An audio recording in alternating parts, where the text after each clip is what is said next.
Hello, online class में आपका स्वागत है। हम पढ़ रहे थे चैप्टर नंबर 2 में जीवाश्म पदार्थों के विच्छेदन को प्रभावित करने वाले कारक। तो जीवाश्म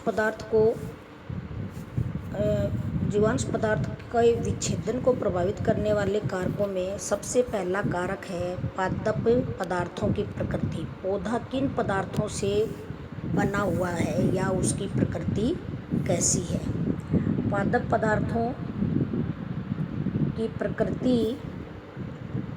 पौधों के संगठन और आयु का प्रभाव है, वो विच्छेदन की गति पर पड़ता है कि पौधे का संगठन कैसा है और पौधा कितनी उम्र का है या पौधे की आयु क्या है।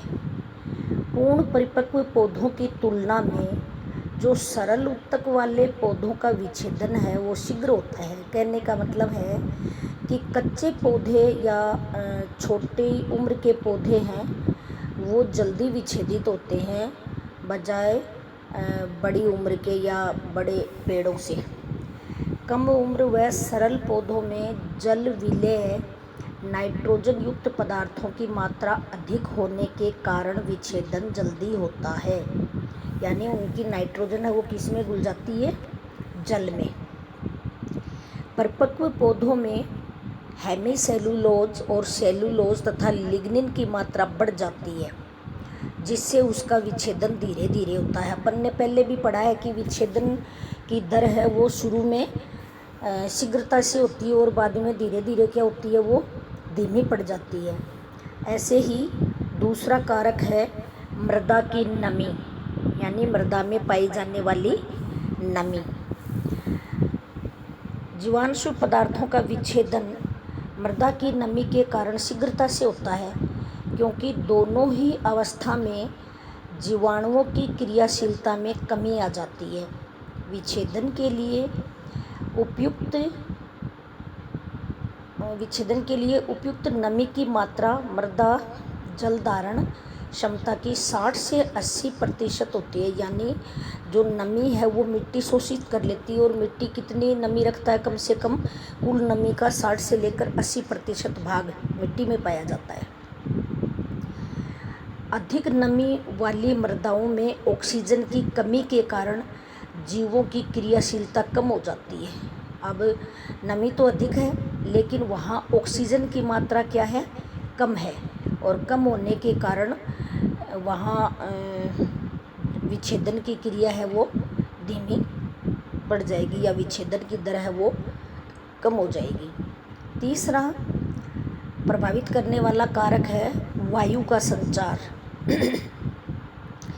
मृदा जीवों और सूक्ष्म जीवों की क्रियाशीलता में वायु संचार है वो भी प्रभाव डालता है। क्या करता है, वायु संचार भी प्रभाव डालता है। अब वायु संचार कैसे प्रभाव डालता है,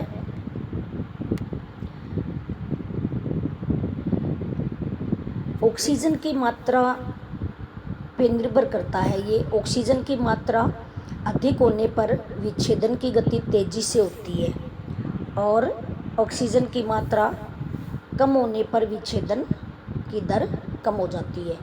उचित वायु संचार वाली दोमट मिट्टी में चिकनी मिट्टी की अपेक्षा जीवाश्म पदार्थ का विच्छेदन शीघ्र होता है, यानी चिकनी मिट्टी में है वो विच्छेदन धीमा होगा और दोमट मिट्टी में है विच्छेदन शीघ्रता से होगा। ऐसे ही चौथा कारक है उस मृदा का ताप कितना है, टेम्परेचर। जीवाणुओं की क्रियाशीलता पर मृदा ताप का प्रभाव पड़ता है। विच्छेदन प्रक्रिया 5 डिग्री सेंटीग्रेड पर भी होती है, परंतु ताप के बढ़ने के साथ इस विच्छेदन की गति बढ़ जाती है, यानी न्यूनतम जो 5 डिग्री सेंटीग्रेड है उससे कम ताप पे तो ये क्रिया नहीं होती है, लेकिन 5 से विच्छेदन की क्रिया शुरू हो जाती है और जैसे जैसे ताप बढ़ता जाएगा विच्छेदन की गति भी बढ़ती जाएगी। तो विच्छेदन की गति ताप बढ़ने पर बढ़ती है। विच्छेदन के लिए उपयुक्त तापक्रम 30 डिग्री सेंटीग्रेड से लेकर के 40 डिग्री सेंटीग्रेड तक होता है। मृदा में 40 डिग्री सेंटीग्रेड से अधिक तापक्रम होने पर तापमान सहने वाले बैक्टीरिया, फंजाई तथा एक्टिनोमाइसीट्स द्वारा ही विच्छेदन होता है। तो ये और ज़्यादा टेम्परेचर फिर सहन नहीं कर पाएंगे, तो इनका टेम्परेचर सहन करने का कितना है, 40 डिग्री सेंटीग्रेड। फिर पांचवा है कार्बन नत्रजन अनुपात, कार्बन और नाइट्रोजन का अनुपात। नत्रजन की मात्रा अधिक होने या कार्बन नत्रजन अनुपात संकुचित होने पर, कम होने पर विच्छेदन प्रक्रिया तीव्र गति से होती है। और इसके विपरीत अगर कार्बन और नत्रजन का जो अनुपात है वो विस्तृत हो जाएगा या नत्रजन कम हो जाएगी, दोनों में से कार्बन और नाइट्रोजन में से कौन सा कम हो जाए, नाइट्रोजन, तो विच्छेदन की गति धीमी हो जाती है। उसके बाद अगला प्रभावित करने वाला कारक कौन सा है, मृदा की पीएच कैसे प्रभावित करती है विच्छेदन प्रक्रिया को। मृदा की पीएच के लिए मृदा में जीवाश्म पदार्थ का विच्छेदन उदासीन पीएच पर, क्योंकि पीएच स्केल अपन ने 11वीं क्लास में पढ़ा, वहाँ 1 से लेकर के 0 मान लो, 0 से लेकर के 14 तक का पाठ्यक्रम होता है। तो 1 से लेके 6.9 तक तो है अम्लीय, 7 पे हो जाता है उदासीन, और 7.1 से लेके और 14 तक होता है क्षारीय। तो मृदा जीवाश्म पदार्थ का विच्छेदन उदासीन पीएच पर अधिक होता है, यानी न तो अम्लीय हो न क्षारीय हो। अम्लीय और क्षारीय मृदाओं में विच्छेदन कम होता है। अम्लीय मृदा में चूना मिलाने पर विच्छेदन की गति बढ़ जाती है। अब अम्लीय मृदा में चूना मिलाएंगे तो चूना कैसा है, क्षारीय, तो कुल मिला करके उसका पीएच कितना हो जाएगा, उदासीन। और इसलिए, और अगर मृदा क्षारीय है तो उसमें अम्ल मिलाने से क्या हो जाएगा, उसका पीएच है वो उदासीन होगा और विच्छेदन है वो अत्यधिक होगा। अगला है पोषक तत्व भी मृदा विच्छेदन को प्रभावित करते हैं। मिट्टी या मृदा में उर्वरकों द्वारा, रासायनिक खाद या जैविक उर्वरक जो भी मिलाए हैं अपन ने, तो उर्वरकों के द्वारा पोषक तत्व मिलाने पर विच्छेदन की गति तेज हो जाती है। अगर हम मिट्टी में क्या मिलाएंगे, उर्वरक, तो उर्वरक द्वारा पोषक तत्व मिलेंगे उनको, पौधों को, और पोषक तत्व अगर मिट्टी में ज़्यादा होंगे तो विच्छेदन की क्रिया भी क्या होगी, तीव्र होगी, विच्छेदन की क्रिया तीव्र होगी। अगला है कार्बन चक्र। कार्बन चक्र क्या है, अगला है कार्बन चक्र। तो कार्बन चक्र क्या है, सभी कार्बनिक पदार्थों का कार्बन एक मुख्य अवयव है, यानी सभी कार्बनिक पदार्थों में मूल रूप से कौन सा तत्व पाया जाता है, कार्बन। तो कार्बन एक मुख्य अवयव है। मृदा में उपस्थित सभी प्रकार के जीव अपनी आवश्यक ऊर्जा का अधिकांश भाग कार्बन के ऑक्सीकरण से प्राप्त करते हैं। इसके फलस्वरूप इसके ऑक्साइड लगातार अधिक मात्रा में निकलते हैं। जब ऑक्सीजन से क्रिया करते हैं तो क्या बनाते हैं, कार्बन ऑक्सीजन से क्रिया करके क्या बनाता है, कार्बन डाइऑक्साइड, तो वो हो गए उसके ऑक्साइड। और ऑक्साइड अधिक निकलने से मृदा के अंदर तथा मृदा के बाहर कार्बन तत्व में होने वाले विभिन्न परिवर्तनों के सामूहिक रूप को हम कार्बन चक्र कहते हैं। मृदा के अंदर और मृदा के बाहर कार्बन तत्व में होने वाले परिवर्तनों को सामूहिक रूप से हम क्या कहते हैं, कार्बन चक्र कहते हैं, कार्बन चक्र कहेंगे। यह है कार्बन चक्र, कार्बन चक्र कहेंगे। अब है कार्बन डाइऑक्साइड का मुक्त होना। कार्बन डाइऑक्साइड कैसे मुक्त होती है, कार्बन डाइऑक्साइड मुक्त होने के लिए पादप अवशेषों के विच्छेदन से कार्बन डाइऑक्साइड निकलती है। क्या निकलती है? Carbon dioxide. और इस गैस के उत्सर्जन का मृदा एक मुख्य स्रोत है। यानी ये कार्बन डाइऑक्साइड कहाँ निकलती है? मिट्टी से। हालांकि कार्बन डाइऑक्साइड की अल्प मात्रा जड़ों द्वारा भी निकलती है तथा वर्षा जल द्वारा भी मृदा में लाई जाती है। कार्बन डाइऑक्साइड प्रचुर मात्रा में मृदा से निकलकर वायुमंडल में मिल जाती है, जहाँ पुनः पौधे प्रयोग में ले लेते हैं या उपयोग में ले लेते हैं। तो कार्बन डाइऑक्साइड सीधा सीधा कहाँ काम में आ रही है? पौधे के द्वारा भोजन बनाने में। इस प्रकार कार्बन का चक्र पूरा होता है। यानी भोजन बनाने के काम में ली, फिर कभी सूख गया या किसी ने काट छाँट कर दी तो वो जैविक अंश है पेड़ पौधे पत्तियों का, वो कहाँ चला जाता है? ज़मीन में। और ज़मीन से वापस कहाँ जाता है? पौधे में। कार्बन डाइऑक्साइड की थोड़ी मात्रा मृदा में पानी से क्रिया करके कार्बनिक अम्ल भी बनाती है। तो पानी से क्रिया करेगी कार्बन डाइऑक्साइड तो बन जाएगा H2CO3 और यह है कार्बनिक अम्ल। तथा कैल्शियम, पोटेशियम और अन्य भस्मों, भस्म का मतलब भी क्षारीय है, अन्य भस्मों के कार्बोनेट और बाइकार्बोनेट भी बनते हैं, जैसे कैल्शियम कार्बोनेट का या कैल्शियम बाइकार्बोनेट का या पोटेशियम कार्बोनेट, पोटेशियम बाइकार्बोनेट। तो ये क्षार हैं। ये लवण जल में आसानी से विलय होते हैं। ये लवण है, लवण बन गए। लवण किस में विलय हैं? जल में। और जल निकास द्वारा नष्ट हो जाते हैं तथा उच्च पौधों द्वारा प्रयोग कर लिए जाते हैं। उच्च पौधे का मतलब है बड़े पेड़ों के द्वारा। इस प्रकार कार्बन की अल्प मात्रा पौधों के अंदर प्रवेश कर जाती है और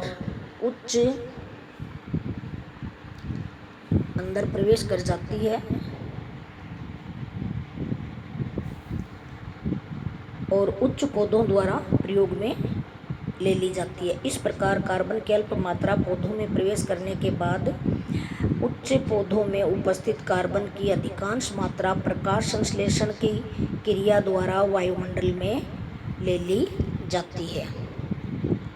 तो ये एक कार्बन का चक्र है। जैसे सबसे पहले जैसे ये अपना है, सबसे पहले क्या है? पादप है। पहले हम जीवांश देखते हैं। सबसे पहला अपना क्या है? जीवांश है, मृदा जीवांश पदार्थ, जिसमें सूक्ष्म जीव भी हैं, कोशिकाएं भी हैं, सड़े गले अवशेष भी हैं। तो ये सब कार्बन डाइऑक्साइड बनाते हैं। ये जब विघटित होते हैं तो क्या बनती है? Carbon dioxide. और कार्बन डाइऑक्साइड है वो स्वपोषित सूक्ष्म जीवाणु है, वो भी काम में लेते हैं। तो काम में ले ली उन्होंने। ऐसे ही अगर ये कार्बन डाइऑक्साइड है, ये पौधों ने ग्रहण कर ली। कार्बन डाइऑक्साइड को किसने ग्रहण कर लिया? पौधों ने। किस समय ग्रहण किया इन्होंने? प्रकाश संश्लेषण के समय। और फिर पादप कार्बन है वो जंतु कार्बन में जाता है। कैसे जाता है? क्योंकि पौधों को कौन खाते हैं? जंतु खाते हैं। और जंतु या पौधे अगर मृत हो गए हैं, जंतु या पौधों के अवशेष हैं, वो वापस कहाँ आ रहे हैं? अपने मृदा जीवांश में आ रहे हैं। ऐसे ही जंतु है वो श्वसन क्रिया करते हैं। तो श्वसन के द्वारा वो क्या करेंगे? सूक्ष्म जीवी श्वसन के द्वारा क्या निकालेंगे? कार्बन डाइऑक्साइड निकालेंगे। तो लगातार ये चक्र चलता रहता है और इसको हम कहते हैं कार्बन चक्र। क्या कहेंगे? कार्बन चक्र। अब आगे है कार्बन चक्र के बाद अपना है ह्यूमस। क्या है ह्यूमस? क्या है? मृदा में सूक्ष्म पदार्थों के विच्छेदन से गहरे भूरे या काले रंग का कोलाइडी पदार्थ बनता है। क्या बनता है? कोलाइडी पदार्थ। मृदा जीवांश का विच्छेदन होता है, उस समय गहरे भूरे या काले रंग का कोलाइडी पदार्थ बनता है जिसको हम क्या कहते हैं, ह्यूमस कहते हैं। बेकमैन एवं ब्रैडी के अनुसार, ये दो वैज्ञानिक हैं, नाम है बेकमैन और ब्रैडी। बेकमैन और ब्रैडी के अनुसार ह्यूमस भूरे या गहरे रंग के अक्रिस्टलीय कोलाइड पदार्थ का जटिल व रोधक मिश्रण होता है। अक्रिस्टलीय, कोई विशेष आकृति नहीं होती है, चूरा जैसा, पाउडर जैसा, और पदार्थों का कैसा है, जटिल और रोधक मिश्रण, जो कि मूल ऊतकों से रूपांतरित या विभिन्न मृदा जीवों द्वारा संश्लेषित होते हैं। इस प्रकार ह्यूमस जटिल यौगिकों का एक मिश्रण है। ह्यूमस क्या है, जटिल यौगिकों का मिश्रण है। ह्यूमस जीवांश पदार्थ के विच्छेदन में प्रतिरोधी पदार्थ, वो प्रतिरोधी पदार्थ कहाँ से आए, वो भी जीवाश्म में ही हैं। जैसे लिग्निन, तो हमें पता है पौधे का जीवित भाग है लिग्निन। जटिल प्रोटीन, जिन अवयवों से पौधा बना है, वसा, तेल, मोम, सूक्ष्म जीवों के ऊतकों से रूपांतरित व संश्लेषित होकर ह्यूमस का निर्माण करते हैं। अब ह्यूमिक पदार्थ में 3 प्रकार के अंश पाए जाते हैं। जो ह्यूमस बनती है वो ह्यूमिक पदार्थ कहलाएंगे, और वहाँ 3 प्रकार के अंश मिलेंगे। पहला है फल्विक अम्ल, दूसरा है ह्यूमिक अम्ल, और तीसरा है ह्यूमिन। पहला है फल्विक अम्ल, ह्यूमिक अम्ल और ह्यूमिन। फल्विक अम्ल जल